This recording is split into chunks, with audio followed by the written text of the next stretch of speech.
नमस्कार, मैं हूं ज्योति सिंह। शुरुआत अहम खबर के साथ बुलेटिन की करते हैं। साय कैबिनेट के लिए गए कई महत्वपूर्ण फैसले। रायपुर में 23 जनवरी से लागू होगी पुलिस कमिश्नर प्रणाली और 20 जनवरी से गाड़ियों की खरीदी पर आरटीओ शुल्क 50% माफ होगा।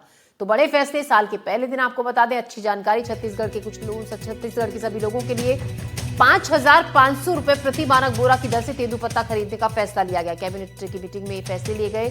साल की जो आखिरी 2025 की आखिरी कैबिनेट की मीटिंग थी, अहम फैसले 2026 में ऋण लेने के लिए राज्य शासन की गारंटी देने की अनुमति, 30 करोड़ रुपए का ब्याज मुक्त ऋण देने का निर्णय लिया गया। की बड़ी खबर, साय कैबिनेट में लिए गए कई महत्वपूर्ण फैसले, जिनमें आपको बता दें, रायपुर में 23 जनवरी से पुलिस कमिश्नर प्रणाली लागू होगी। साथ ही 20 जनवरी से गाड़ियों की खरीदी पर आरटीओ शुल्क 50% माफ होगा। 5,500 रुपए प्रति मानक बोरा की दर से तेंदूपत्ता खरीदने का फैसला लिया गया है। 2026 में ऋण लेने के लिए राज्य शासन की गारंटी देने की अनुमति और 30 करोड़ रुपए का ब्याज मुक्त ऋण देने का निर्णय। तो कैबिनेट की मीटिंग में अहम फैसले लिए गए। 20 जनवरी से जो गाड़ियों की खरीदी है, उस पर आरटीओ का शुल्क 50% माफ, 5,500 रुपए तेंदूपत्ता प्रति बोरी की कीमत होगी। और इस खबर पर ज्यादा जानकारी के साथ नीलेश त्रिपाठी हमारे संवाददाता हमारे साथ जुड़ रहे हैं। नीलेश, कई अहम फैसले लिए गए कैबिनेट की मीटिंग में, जो 2025 साल की आखिरी कैबिनेट मीटिंग थी। हम विस्तार से जानना चाहेंगे क्या क्या वो बड़े फैसले इस मीटिंग में हुए।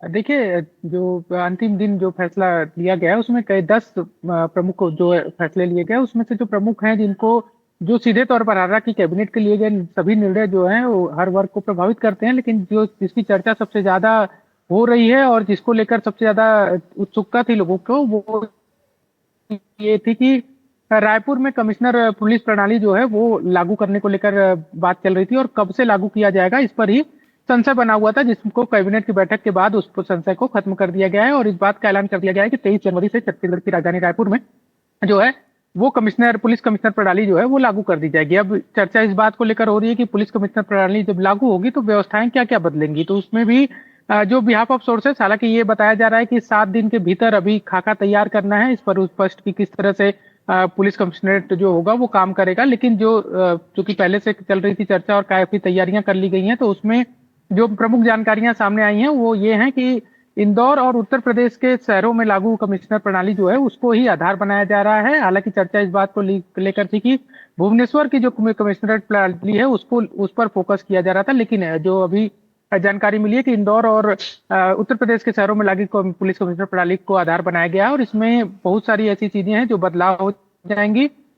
जैसे कि जो रायपुर के जो थाने हैं, पुलिस थाने, उनमें से उनको 2 हिस्सों में बांटा गया है। एक है ग्रामीण रायपुर और दूसरा शहरी रायपुर। और शहरी रायपुर में नगर पालिक निगम रायपुर और बीरगांव नगर पालिक निगम जो है उस क्षेत्र में जितने भी थाने आएंगे, लगभग 21 के आसपास थाने आएंगे, उन थानों को कमिश्नरेट के अंदर रखा जाएगा। और इसके अलावा जो ग्रामीण क्षेत्र के थाने हैं, जिसमें नया रायपुर भी है और आरंग है या मंदिर हसौद है, ये इन थानों को जो है ऐसे कुछ थानों को अभनपुर है, ऐसे कुछ थानों को ग्रामीण क्षेत्र में रखा जाएगा।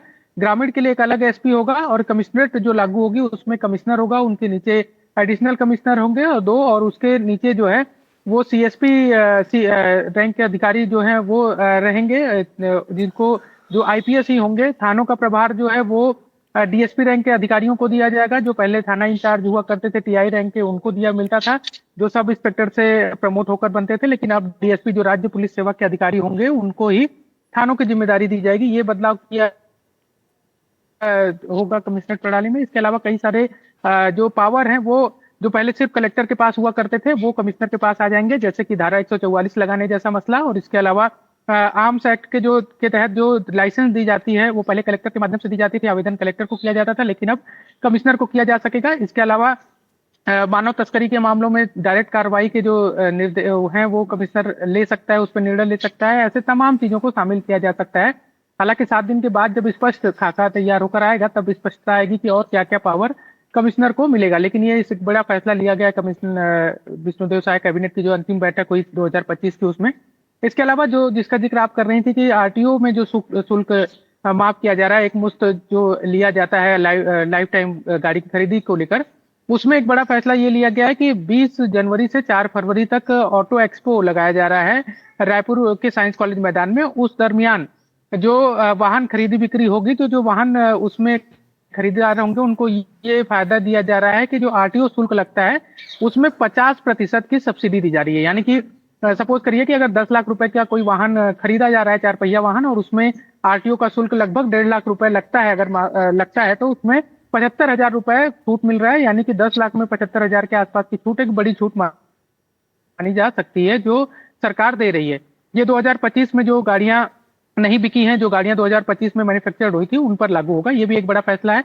तेंदुपत्ता संग्राहकों को लेकर बड़ा फैसला किया गया है। जो लंबे समय से मांग की जा रही थी उसमें मानक दर तय कर दिया गया है। इसके अलावा जो लोन देने की बात है उस पर भी फैसला हुआ है।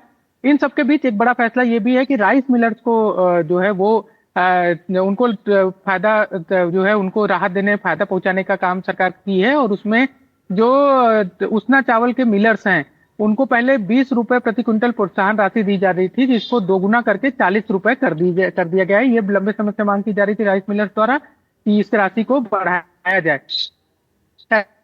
ऐसे में बड़ा फायदा राइस मिलर्स को होने वाला है। ये भी एक बड़ा फैसला लिया गया है। इस तरह से कुल 10 फैसले लिए गए हैं कैबिनेट की बैठक में, जो नए साल में से ही प्रभावी हो जाएंगे और उसके बाद उसका लाभ जो है जनता को मिलेगा। जी जी, शुक्रिया नीलेश आपका जानकारी के लिए। हमारे सहयोगी नीलेश त्रिपाठी में विस्तार से बता रहे हैं कि क्या अहम फैसले कैबिनेट की बैठक में लिए गए और किस तरीके से लोगों को उनका फायदा होगा। खासतौर से जो कार खरीदने वाले लोग हैं, ऑटो एक्सपो से अगर कार खरीदते हैं तो आरटीओ शुल्क 50% कम होगा। फिलहाल खबरों में बढ़ते आए।